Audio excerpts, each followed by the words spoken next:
Hello friends, welcome to my YouTube channel Lakshya Rajasthan. स्वागत है आपका दोस्तों मेरे चैनल पर। और मैं आज आपके लिए लेकर आया हूँ हमारी प्यारी गणित का दूसरा वीडियो। दोस्तों इस वीडियो में हम जोड़ बाकी पढ़ेंगे। प्लीज़ थोड़ा पैनिक ना हो, क्योंकि आप थोड़ा सा अपने को आपको समझाना पड़ेगा कि ये वीडियो जो है दोस्तों ये स्पेशली बनाया गया है उनके लिए जो जिनकी गणित में बिल्कुल भी कमांड नहीं है, या जिनको गणित से फोबिया है और वो गणित में आधे क्वेश्चन फिर भी सही करने का मादा रखते हैं। ये वीडियो उनके लिए है दोस्तों। और मैं पूरी कोशिश करूंगा कि आपके मैथ के जो आधे क्वेश्चन हैं वो कम से कम सही हो जाएं, ज़्यादा हो तो बहुत अच्छी बात है। तो दोस्तों जिनको मैथ आ रही है तो प्लीज़ ये वीडियो उनके लिए नहीं है, ठीक है। तो दोस्तों स्टार्ट करते हैं समय नहीं ख़राब करते हुए। सबसे पहले एक मैसेज, यदि आपको बोर्ड के अक्षर क्लियर दिखाई नहीं दे रहे हैं तो इस तरफ जो 3 डॉट्स है उस पर आप टिक करिए। नीचे की तरफ रेजोल्यूशन खुलेगा, 144 यदि है तो उसको 240, या बेहतर होगा कि आप 360 पे कर लें, ठीक है दोस्तों। तो ये क्वेश्चन मैंने सेलेक्ट किया है क्योंकि ये प्रश्न आपके रीट में आया हुआ है। दोस्तों इस क्वेश्चन में x और y दो फिगर दिए गए हैं और आंसर में भी दो फिगर दिए गए हैं, और इनकी बाकी की गई है एक संख्या से दूसरी की, और आंसर में भी y दे रखा है और आपको x और y का मान बताना है। एक मेरा छोटा सा मैसेज है दोस्तों आपके लिए कि कभी भी आप गणित के क्वेश्चन सोल्व कीजिए तो हमेशा आप याद रखिएगा कि जो ऑप्शंस होते हैं this is the part of the question, यह क्वेश्चन का हिस्सा है। आप केवल और केवल ऑप्शन से आप आधे से ज़्यादा मैथ के क्वेश्चन सही कर सकते हैं दोस्तों। तो हमेशा आप जब भी मैथ का कोई भी क्वेश्चन कहीं भी सॉल्व करें 2 बार क्वेश्चन पढ़िए, 1 बार ऑप्शन ज़रूर देखिए। तो आपके जो विकल्प हैं दोस्तों ये मैं एक बार लिख देता हूँ, एक्स में नहीं लिख रहा हूँ एक बार, ठीक है। और ये इस प्रकार से मैंने ये संख्याएं लिख दी हैं। ये यहाँ एक संख्या है, यहाँ एक संख्या है, यहाँ एक संख्या है 3, और y की जगह मैंने डॉट लगा दिए 7। अब क्या करना है दोस्तों, अब बहुत सिंपल है, ज़्यादा माथा पच्ची का काम नहीं है। आप सीधा पहला ऑप्शन उठा लीजिए। x की जगह हमको क्या लेना है 9। ये जो ऑप्शन ये कह रहा है कि आप x को 9 मानिए, y को 3 मानिए। मैंने x की जगह 9 लिख दिया, 9 लिख दिया, y की जगह 3 लिख दिया, y की जगह 3 लिख दिया और 3 लिख दिया। अब दोस्तों क्या हमको ये क्वेश्चन सोल्व करने की आवश्यकता है? ध्यान से देखिए, अगर आपके पास 9,000 रुपये हैं, उसमें से आप 9,000 रुपये किसी को दे रहे हैं लगभग, तो क्या आपके पास 3,000 रुपये बच रहे हैं? जी नहीं। तो अगर आपका जो उत्तर ना में है तो दोस्तों आपको क्या करना है, पहला ऑप्शन हमको यहाँ पर ड्रॉप करना पड़ेगा, ठीक है फ्रेंड्स। अब हम चलते हैं दूसरे ऑप्शन की ओर, जो ये कह रहा है कि x को आप 3 मान लीजिए, y को आप 9 मान लीजिए। तो दोस्तों यहाँ पर भी वही बात है, आपके पास 9,000 रुपये है, लगभग आप 3 से 4,000 भी यदि आप किसी को दे देते हैं तो दोस्तों क्या आपके पास 3,000 रुपये बचते हैं? तो आपका जवाब फिर वही नहीं होगा। तो मैं दूसरा ऑप्शन भी सॉल्व नहीं करूँगा। आपको भी यही करना है। आपको लग रहा है कि ये ऑप्शन नहीं हो सकता तो आप उसको सॉल्व मत कीजिए। तीसरे ऑप्शन पे चलते हैं दोस्तों। ये कह रहा है कि x का मान 5 है और y का मान 8 है, तो y का मान मैं यहाँ रख देता हूँ 8। अब इसको सॉल्व करते हैं। 6 में से 9 नहीं जाते हैं तो ये इधर से हासिल ले लेगा, ये 16 हो जाएगा। 16 में से 9 गए तो 7 ने हासिल दे दी, 6 बच गया, नहीं जा रहा है। फिर ये इसके पास जाएगा, 16 हो गया, 16 में से 8 गया 8। फिर ये 5 के पास गया था, 4 बच रहा है, 4 के ये इससे हासिल लाएगा, 14 में से 6 गए 8, और ये 8 बचा, 8 में से 5 गए तो 3। तो यहाँ x और y का जो मान है यह इस क्वेश्चन में इस क्वेश्चन की को संतुष्ट करता है। इसका मतलब ये हुआ कि आपका आंसर क्या हो जाएगा, 5 और 8, ठीक है दोस्तों। एक विशेष सावधानी आपको रखनी है, अगर परीक्षा में हो सकता है ऐसा ही कोई सवाल आपको देखने को मिले। तो दोस्तों एक बार मैंने एक पेपर दिया था, बहुत पहले की बात है, वहाँ क्वेश्चन मेरा बिल्कुल सही था, लेकिन दिक्कत ये हो गई कि जो आंसर जो क्वेश्चन का आखिरी पार्ट है, ध्यान दीजिएगा, यहाँ x और y का मान पूछा है, तो उस जो पेपर था उसमें क्या किया गया, y व x का मान पूछ लिया। तो दोस्तों आंसर वही है, तरीका वही है, लेकिन हमें ध्यान रखना पड़ेगा कि y को पहले रख दिया गया, x को बाद में। तो अगर ऐसा होता तो यहाँ ऑप्शन आते आपके 8 और 5। तो इसलिए मैं बार बार कह रहा हूँ कि क्वेश्चन आप 2 बार पढ़िए और ये सारे वीडियोज आप देखते चलिए, सॉल्व कीजिए एक्सरसाइजेज, और निश्चित रूप से आपके आधे क्वेश्चन सही होंगे दोस्तों। यहाँ मैंने एक क्वेश्चन बनाया है आपके लिए, x 8 7 6 6x y 3 और 1 2 y 1 9। तो x y का मान बताइए, आपके ऑप्शन है 8 5 3 8 5 8। ठीक है दोस्तों, ये फर्स्ट टाइप के क्वेश्चन हो गए। अब दूसरे टाइप के क्वेश्चन हम जोड़ बाकी में देखते हैं। ये है कुछ मैंने फिगर डाल दिए हैं, इसमें आपको जोड़ निकालना है। तो दोस्तों जोड़ करना है आपको 2 किलोमीटर, इसमें जोड़ना है 330 मीटर और इसमें जोड़ना है आपको 150 सेंटीमीटर और इसमें जोड़ना है आपको 500 मिलीमीटर। यहाँ दोस्तों ये क्वेश्चन सोल्व करने के लिए आपको दो छोटी छोटी बातें ज़रूरी हैं। पहली बात ये है कि आपको ये जो इकाइयाँ हैं ये पता होनी चाहिए। अगर पता नहीं है तो आप अच्छे से याद कर लीजिए। 1 किलोमीटर में 1000 मीटर होते हैं आप, और 1 मीटर में 100 सेंटीमीटर होते हैं। 1 मीटर लगभग इतना हमारे दोनों हाथ खोलने जितना होता है, तो इसमें 100 सेंटीमीटर होते हैं। और आपने स्केल देखा होगा दोस्तों, जिसे हम फुट्टा भी कह देते हैं। तो जो पटरी, स्केल, फुट्टा जो भी है, उसमें 1 सेंटीमीटर और 2 सेंटीमीटर का जो अंक है उसके बीच में 10 छोटी छोटी महीन लाइनें होती हैं, उसे हम कहते हैं मिलीमीटर। तो दोस्तों ये आपको याद होना चाहिए। अब हम आते हैं मुख्य मुद्दे पर, जोड़ पर। एक दोस्तों एक छोटा सा फैक्ट बताता हूँ आपको, ये बिल्कुल समझ लीजिए, याद करना है। अगर आप कभी भी बड़ी इकाई को आप चेंज कर रहे हैं छोटी इकाई में, तो दोस्तों आपको करना पड़ेगा गुणा, और यदि आप छोटी इकाई को बड़ी इकाई में बदल रहे हैं तो आपको करना पड़ेगा भाग। थोड़ा सा ये समझ लीजिए, बाकी जैसे हम क्वेश्चन करेंगे बहुत इजी है, ज़्यादा इतनी हाइपर होने की ज़रूरत नहीं है। बड़ी इकाई को छोटी इकाई में बदलेंगे तो गुणा करना है, छोटी को बड़ी में बदलेंगे तो भाग करना है। अब मैं फिर कह रहा हूँ कि ऑप्शन हमारे क्वेश्चन का भाग होते हैं, तो एक बार आप ऑप्शंस पे नज़र डालिए। देखिए ऑप्शंस में आंसर जो है यह किलोमीटर में आ रहे हैं दोस्तों। इसका मतलब आप क्या समझे, आपको ये सारे फिगर हैं ये आपको किलोमीटर में ही रखने हैं। अगर यहाँ ऑप्शंस आपके सेंटीमीटर में होते तो आपको सारे जो ये जो अंक हैं, सारे जो मान हैं, इनको आपको सेंटीमीटर में बदलना है। लेकिन आपके आंसर यहाँ किलोमीटर में है, तो हम सभी को किलोमीटर में चेंज करेंगे। तो दोस्तों 2 किलोमीटर किलोमीटर में ऑलरेडी है, तो हमें किलोमीटर में बदलने की आवश्यकता नहीं है। अभी मैंने बताया कि 1 किलोमीटर में 1000 मीटर होते हैं। ठीक है दोस्तों, अब यहाँ 330 मीटर है। अभी मैंने बताया छोटी इकाई को बड़ी इकाई में बदलने के लिए भाग देंगे, तो 1 किलोमीटर में कितने मीटर होते हैं दोस्तों, 1000। तो 1000 का भाग दे देंगे, और बहुत सिंपल है जी, 10 100 1000 का भाग देना इतना सिंपल है दोस्तों कि आप कल्पना भी नहीं करेंगे। यदि 10 से आप भाग दे रहे हैं तो किसी भी संख्या में 1 छोड़ के पॉइंट लगा दीजिए। यदि आप 100 से भाग दे रहे हैं तो 2 छोड़ के पॉइंट रख दीजिए। यदि आप 1000 से भाग दे रहे हैं तो आप 3 छोड़ के पॉइंट रख दीजिए। तो 3 जीरो है, इसका मतलब 1000 है, तो 1 2 3। तो दोस्तों ये आपका किलोमीटर में चेंज हो गया है। तो आप इसकी जगह क्या लिख देंगे, पॉइंट 330 किलोमीटर। 2 किलोमीटर ऑलरेडी है। ठीक है दोस्तों, अब आगे चलते हैं हम तीसरे बिंदु पे। तीसरे जो मान है इस पे 150 सेंटीमीटर, इसको हमें किस में बदलना है दोस्तों, किलोमीटर में। तो देखिए ज़्यादा फिर मैं क्या कहूँगा, पैनिक होने की आवश्यकता नहीं है। 150 सेंटीमीटर को किलोमीटर में बदलेंगे, तो सबसे पहले सेंटीमीटर को हमें बदलना है मीटर में। तो दोस्तों मीटर में बदलने के लिए 1 मीटर में कितने सेंटीमीटर होते हैं, 100। तो 100 का भाग देते ही ये क्या बन गया, ये संख्या बन गई मीटर। और अब मीटर को किलोमीटर में बदलेंगे तो किसका भाग देंगे, अभी मैंने किया था 1000 का। तो बहुत सिंपल है, 1000 को 100 से गुणा करेंगे तो 5 जीरो हो जाती हैं। तो इस प्रकार से 5 जीरो हो गई, और ऊपर कितना है दोस्तों, 150। तो 5 छोड़ के हम दशमलव लगाएंगे, 1 2 3 4 और 5। तो ये आपका किलोमीटर में चेंज हो जाता है। तो ये हो गया आपका 00150 किलोमीटर। ये दोस्तों मैं अंक बिल्कुल अंकों के नीचे लिखता जा रहा हूँ, ध्यान रखिएगा। यही आपको हमेशा गणित में करना है कि आप इकाई के नीचे इकाई लिखिए, दहाई के नीचे दहाई लिखिए।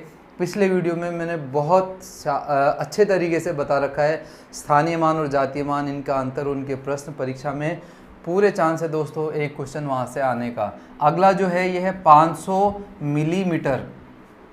अब मिलीमीटर सबसे छोटी इकाई है दोस्तों। आपको 3 इडियट्स मूवी याद होगी, उसमें मिलीमीटर वो एक पात्र रहता है जो बाद में सेंटीमीटर में बदल जाता है, इसका मतलब वो बड़ा हो जाता है।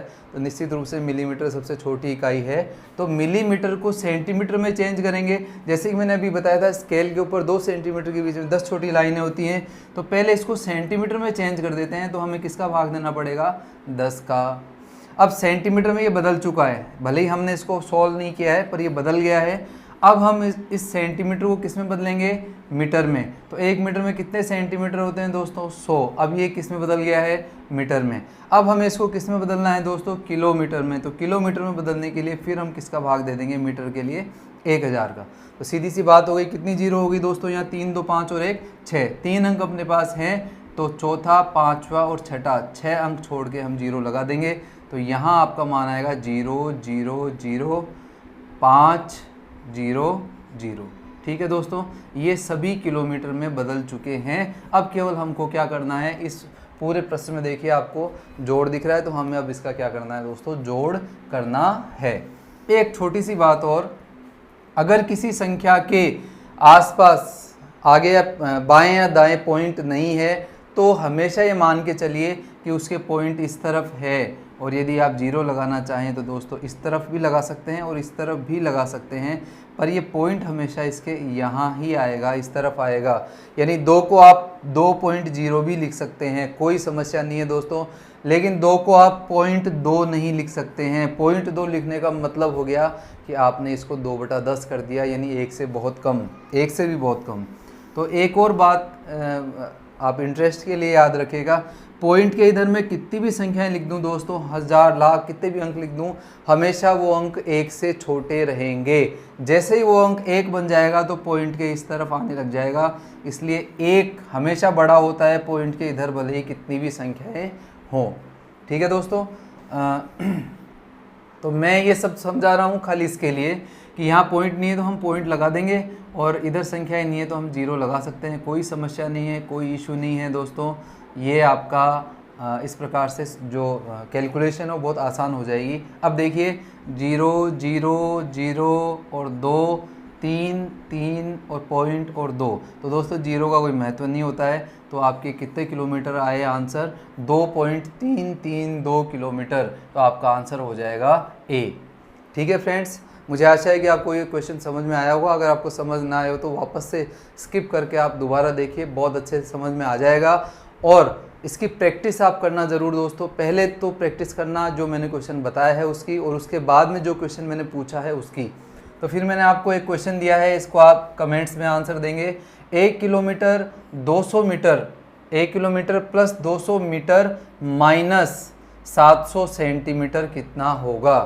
1 किलोमीटर में 200 मीटर ऐड करना है और 700 सेंटीमीटर सब्ट्रैक्ट करना है। तो आपका आंसर बताइएगा। आपके ऑप्शंस ये लिख रखे हैं, 1.193 किलोमीटर, 1.207 किलोमीटर, 11.93 किलोमीटर, या इनमें से कोई नहीं। तो दोस्तों इस प्रकार से मैंने जो दूसरी प्रकार के क्वेश्चन हैं वो सॉल्व करवाए हैं। इसमें आपने दोस्तों सीखा कि हमेशा बड़ी इकाई को छोटी इकाई में बदलेंगे तो हमेशा गुणा करना है, और छोटी इकाई को बड़ी इकाई में बदलेंगे तो भाग करना होगा। जैसे आप एक एग्जाम्पल और ले लेते हैं, जैसे 5 मीटर को सेंटीमीटर में बदलना है तो दोस्तों मीटर बड़ी इकाई है, सेंटीमीटर छोटी इकाई है, तो क्या हो जाएगा, गुणा। 1 मीटर में कितने सेंटीमीटर होते हैं, 100, तो 5 मीटर में कितने सेंटीमीटर हो जाएंगे, 500। इस प्रकार से जैसे मैंने कहा, बड़ी इकाई को छोटी इकाई में बदल रहे हैं तो गुणा, और छोटी इकाई को बड़ी इकाई में बदल रहे हैं तो भाग करना है। ठीक है फ्रेंड्स, अब हम चलते हैं जोड़ और बाकी के तीसरे प्रकार पर। देखिए ये क्वेश्चन भी ऐसे भी परीक्षा में कई बार क्लरिकल के एग्जाम में ये पूछे जाते हैं, और ये बहुत नॉर्मल कैलकुलेशन के क्वेश्चन हैं, ये आपको पूछे जा सकते हैं। ये क्वेश्चन मैंने आपके लिए लिख रखा है, दोनों के आंसर दोस्तों आपको बताने हैं। पहला क्वेश्चन मतलब क्रम से यदि देखें तो थर्ड क्वेश्चन है ये जो मैं बता रहा हूँ, 0.1 प्लस 0.001 प्लस 0.0001 प्लस 1 का मान बताइए। तो आपके ऑप्शंस ये हैं। दूसरा क्वेश्चन भी एग्जाम्पल भी ऐसा ही है। तो ये थर्ड टाइप के क्वेश्चन हो गए। तो आपको इस क्वेश्चन का और इस क्वेश्चन का और उन दोनों क्वेश्चन के आंसर कमेंट्स में बताने हैं दोस्तों। अगर आप नंबर दें उसमें तो आप दे दीजिएगा थर्ड टाइप के क्वेश्चन का आंसर ये है और थर्ड टाइप के एग्जाम्पल का आंसर ये है। इस प्रकार से आप कमेंट कर दीजिएगा। यहाँ पर देखिए दोस्तों, ये क्वेश्चन थोड़ा सा मैं आपको बता देता हूँ। ये क्वेश्चन मैं नहीं बताऊँगा, पर इसका एक तरीका है, वो कैसे होगा देखिए। यहाँ पर 1.01, 1.001 और प्लस 0.001 तो जोड़ है, लेकिन सामने की तरफ एक प्लस क्वेश्चन मार्क है, तो क्वेश्चन मार्क का मान आपको बताना है। तो दोस्तों जोड़ तो है ये, लेकिन उस तरफ एक है, तो ये इसके लिए आपको क्या करना है, तो दोस्तों यहाँ ये सारे क्वेश्चंस के आप आंसर देंगे, 2 और 2 4 क्वेश्चन हो गए आपके लिए। तो दोस्तों यहाँ हम आज एक जो गणित की मूलभूत बेसिक जो चीज़ है वो सीखते हैं, क्योंकि इसके बिना दोस्तों गणित की हम शुरुआत भी नहीं कर सकते। गणित को बहुत सरल तरीके से पढ़ने के लिए, समझने के लिए, बहुत आसान भाषा में समझने के लिए हमें सीखना पड़ेगा पक्षांतरण। बहुत सरल है दोस्तों, बस केवल ये निशान आप बीच में लगा दीजिए। ये एक तराजू का निशान है दोस्तों। तराजू कभी भी झूठ नहीं बोलता है, हमेशा ध्यान रखिएगा। आप कहेंगे कि हाँ झूठ बोलता है, कैसे बोलता है कि एक कोई दुकानदार है, वो क्या करता है दोस्तों, 100 ग्राम की जगह 90 ग्राम ही तोल देता है और 10 ग्राम वो मुनाफा खा जाता है। तो बराबर कैसे होता है दोस्तों, बराबर है। भले ही वो चोरी किया हुआ, उसने 10 ग्राम का फिगर उस तरफ डाल रखा है, लेकिन कैलकुलेशन ये कहती है कि वो बिल्कुल सही है। अगर उसने 90 ग्राम इधर दे रहा है, तो दोस्तों इधर वो वस्तु भी 90 ग्राम ही देगा, 100 ग्राम नहीं देगा। इसका मतलब ये हुआ कि ये जो 2 लाइनें आप देख रहे हैं दोस्तों, ये गणित का आधार स्तंभ है। कैसे? अब मैं इतनी व्याख्या कर रहा हूँ तो आप ये मत सोचिएगा कि मैं बहुत ही टिपिकल चीज़ बताने वाला हूँ। दोस्तों बहुत आसान है, बराबर का निशान, सबको बराबर रखना है, सीधा सा लॉजिक यही है दोस्तों। जैसे एक छोटा सा एग्जांपल मैं आपको बताता हूँ। हो सकता है दोस्तों वीडियो बड़ा हो, लेकिन कंसेप्ट, जो बेसिक कंसेप्ट है, जब तक आपके क्लियर नहीं होंगे दोस्तों, जब तक आप गणित के आधे क्वेश्चन सोल्व नहीं कर सकते। जब भी आप एग्ज़ाम में बैठेंगे तो वहाँ निश्चित रूप से आपका जो पढ़ा हुआ है वो सारा का सारा दिमाग से निकल जाएगा, और एक घबराहट के साथ आप मैथ सोल्व करेंगे तो वहाँ समस्याएं आएंगी। तो वो समस्याएं नहीं आए, इसके लिए दोस्तों मैंने ये सिंपल वीडियो शुरू किए हैं, ताकि आप शुरू से समझ सकें कि गणित किस प्रकार से हम सोल्व कर सकते हैं आसानी से। दोस्तों एक बहुत सीधा सा मैंने फिगर लिख दिया है, 2 + 3 = 5। तो आप कहेंगे इसमें नया क्या है, तो दोस्तों नया कुछ नहीं है, ये बराबर का निशान ही कह रहा है कि इधर 5 है तो इधर 2 + 3 होना ज़रूरी है। अगर मैं इधर 2 को हटा दूं तो क्या ये सही है, तो दोस्तों ये सही नहीं है। यहाँ ये गणित की भाषा में कतई सही नहीं हो सकता, ये आप तय मानिए। अगर मैं यहाँ 2 लिख देता हूँ तो भी दोस्तों ये सही नहीं है, ठीक है। तो फिर सही क्या है दोस्तों, सही ये है, बहुत सिंपल सी भाषा में यदि मैं कहूँ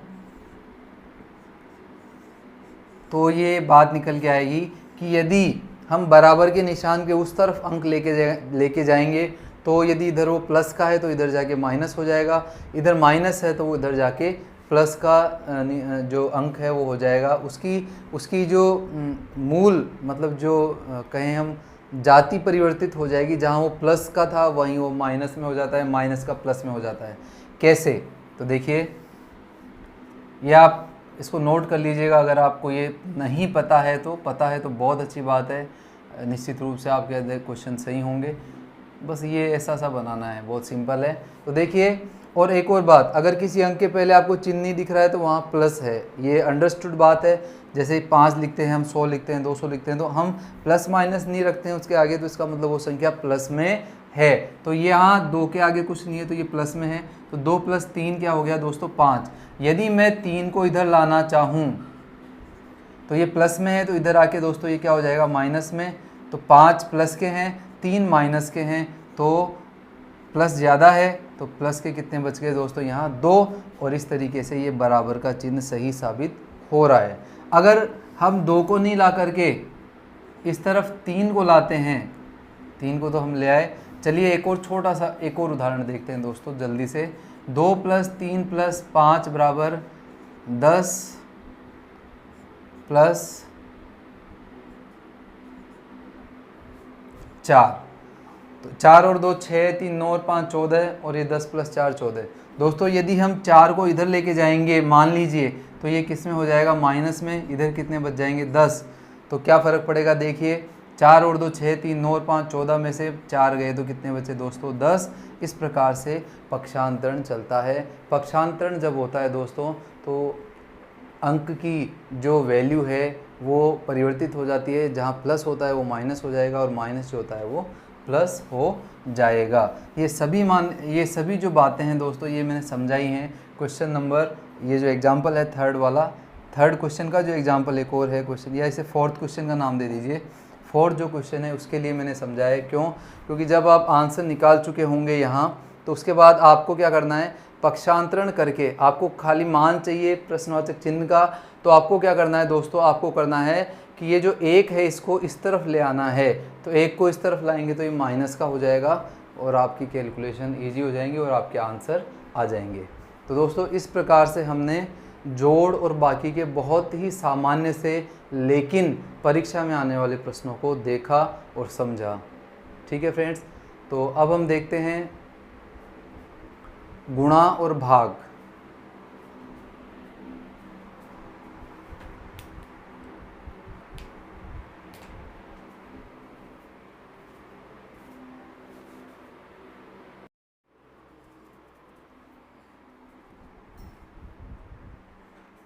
तो दोस्तों अब हम देखते हैं कि गुणा और भाग का पक्षांतरण किस प्रकार से होता है। तो देखिए 2 गुणा 3 को यदि हम गुणा करते हैं तो कितने आते हैं दोस्तों 6। ये जो बेसिक बातें हैं दोस्तों आप बिल्कुल भी स्किप मत कीजिएगा। अगर आपको वास्तव में मैथ में अच्छा करना है तो आपको ये समझना ज़रूरी है, बहुत ज़रूरी है। तो देखिए 2 गुणा 3, 2 तिया 6 होता है, सिंपल है। तो देखिए यदि मैं ये कहूँ कि मैं 2 को यहाँ से हटाना चाहता हूँ, तो दोस्तों मैं 2 को हटाऊंगा तो इसके इस तरफ गुणा का निशान है, मतलब 2 को 3 से गुणा कर दीजिए या 3 को 2 से गुणा कर दीजिए, गुणा में कोई फ़र्क नहीं पड़ता है। खरबूजा चक्कू पे डाल दीजिए या चक्कू खरबूजे पे डाल दीजिए, कटेगा खरबूजा ही। तो दोस्तों इसी तरीके से गुणा जो है इसके दोनों तरफ कैसे भी लिख दीजिए, 3 गुणा 2, 2 गुणा 3, मान वही रहेगा। यदि मैं यहाँ से 2 को हटाना चाहता हूँ तो 2 दोस्तों यहाँ पर क्या है, गुणा में, और पक्षांतरण में गुणा यदि जाता है तो वो भाग बन जाता है और यदि भाग जाता है तो वो गुणा बन जाता है। ये मैं आपको समझाने की कोशिश कर रहा हूँ कि 2 यहाँ गुणा में है तो यदि हम इस तरफ लाएंगे, ध्यान रखिएगा दोस्तों, या तो इस तरफ या इस तरफ, तीसरी तरफ नहीं ले जाना है किसी भी अंक को, केवल बराबर के या तो इस तरफ लाइए या इस तरफ लाइए, बाकी तीसरी जगह नहीं है अंक के लिए। आप कहेंगे कि इस 2 को तो उधर रख दो, ऐसे संभव नहीं है। तो 2 को हम इस तरफ लाएंगे, गुणा में है, भाग में हो जाएगा। 6 में 2 का भाग देंगे, 2 एकम 2, 2 तिया 6, 2 दूनी 4। तो इस तरीके से आपका ये जो पक्षांतरण है ये संतुष्ट होता है। तो इस प्रकार से, या ये जो टर्म है ये बिल्कुल सही हो गई, 3 बराबर 3, और गणित यही कहती है कि बराबर के दोनों तरफ जो मान है वो बराबर होने चाहिए। अगर मैं ये कहूँ कि नहीं मैं तो 2 को नहीं, मैं तो 3 को इस तरफ लाना चाहता हूँ, तो कोई प्रॉब्लम नहीं है दोस्तों। 6 में भाग लग जाएगा किसका, 3 का, तो आंसर 3 दूनी 6, तो वो 2 हो जाएंगे। ठीक है, तो इस प्रकार से अगर, जैसे एक और छोटा सा एग्जाम्पल और ले लेते हैं, जैसे 10 में हम 2 का भाग देते हैं दोस्तों, ये अगला वीडियो बहुत इंपॉर्टेंट रहने वाला है, उसमें मैं भाग के बहुत इंपॉर्टेंट क्वेश्चंस बताऊंगा जो कि परीक्षाओं में बार बार पूछे जाते हैं, ना केवल रीट में बल्कि रेलवे और कई जो ये परीक्षाएं इनमें बहुत बार पूछे जाते हैं। तो दोस्तों आप बने रहिएगा, ये जो प्लेलिस्ट है ये केवल और केवल रीट और जो आशार्थी मैथ को फोबिया मानते हैं या कोई भी सामान्य व्यक्ति जिसको गणित से डर लगता है उसके लिए भी ये वीडियो उपयोगी है, और बच्चों के लिए भी ये वीडियो बहुत ही उपयोगी है। तो इसलिए आप ये पूरी प्लेलिस्ट देखें। यदि आपको गणित में प्रॉब्लम है या किसी को भी गणित में प्रॉब्लम है तो देखिए यहाँ, जैसे कि मैंने कहा गुणा तो भाग में हो जाता है, भाग गुणा में कैसे होता है देखिएगा। 10 बराबर, मैं ये कहूँ कि मैं 2 को इधर लाना चाहता हूँ, तो दोस्तों 2 को जब ये यहाँ भाग में है तो यहाँ आके ये गुणा में हो जाएगा। तो देखिए 10 बराबर कितना हो गया, 5 दूनी 10। तो कहने का मतलब ये हुआ कि पक्षांतरण एक वह प्रक्रिया है जिसमें यह बताया जाता है, मैं डेफिनेशन नहीं बताऊंगा दोस्तों, नहीं आप फिर पक्षांतरण की डेफिनेशन लिखने लग जाएंगे, ये परीक्षा में नहीं आती है। आप केवल इतना ध्यान रखिए कि बराबर के निशान के दोनों तरफ मान हमेशा बराबर में रहेगा यदि आप गणित पढ़ रहे हैं तो, अदरवाइज आप कुछ भी लिखिए कोई प्रॉब्लम नहीं है। इस प्रकार से दोस्तों आज हमने थोड़ा सा पक्षांतरण जाना और जोड़ और बाकी के अत्यंत महत्वपूर्ण प्रश्न जो परीक्षा में आए हुए हैं और जो आ सकते हैं उनको जाना। दोस्तों अगले वीडियो में जो कि बहुत इम्पोर्टेंट होने वाला है, उसमें भाजकता के नियम, भाग देना, और वो जो सूत्र है भाजक भागफल, या किसी संख्या में इसका भाग दें तो कितने शेष बचते हैं, इस प्रकार के सारे जो प्रश्न हैं जो भाग से संबंधित हैं वो हम उस वीडियो में कवर करेंगे। तो दोस्तों अगर आपको वीडियो अच्छा लगा हो तो प्लीज़ चैनल को सब्सक्राइब कीजिए, लाइक कीजिए और शेयर ज़रूर कीजिए। शेयर दोस्तों ज़्यादा से ज़्यादा कीजिए, मुझे प्रोत्साहन मिलेगा। और वीडियो देखने के लिए थैंक यू वेरी मच और जय हिंद, वंदे मातरम।